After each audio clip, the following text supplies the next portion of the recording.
So, okay mga boss, dito ako sa ano ngayon, no?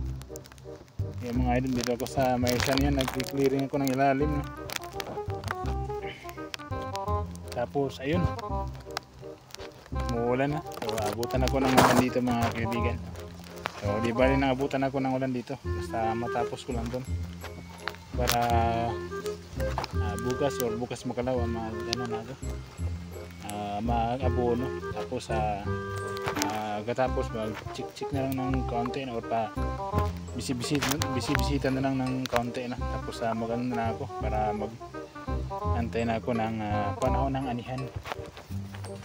So if pala rin to mga September ako mag-ani or mga November, October, August, September, October, parang ganun. Kaya lumalakas na yung hangin, no?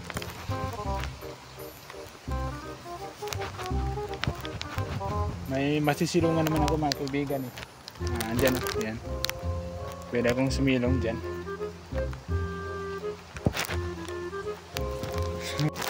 Ayan, ano pa lang ngayon, 1:33 pa lang ngayon ng hapon.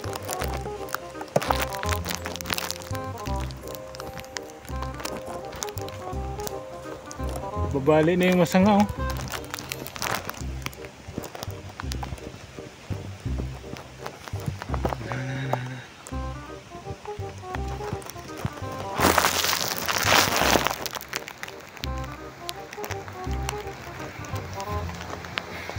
Ayan.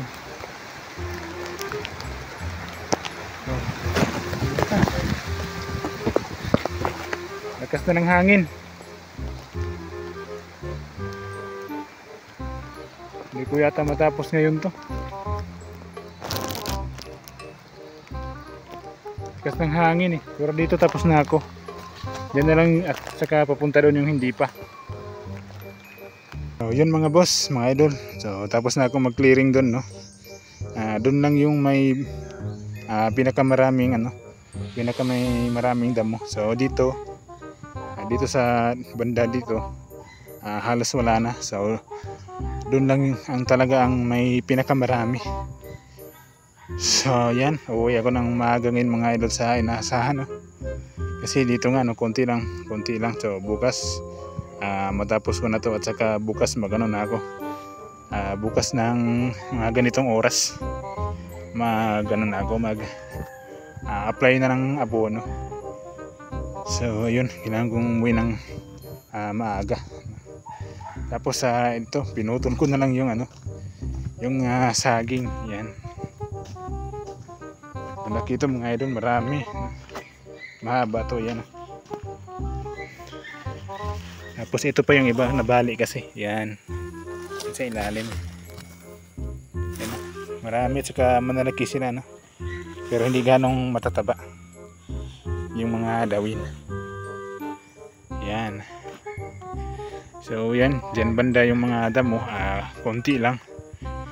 Pwedeng hindi ko nagamitan ng harabas at saka itak. So doon lang talaga yung may pinaka makapal. Pero ngayon wala na. Dyan sa gitna wala na. Tapos na yan. So bukas ng mga ganitong oras makakapag na ako ng abono. Maabonohan ko na lahat yan. So okay, so yun lang po. Maraming salamat.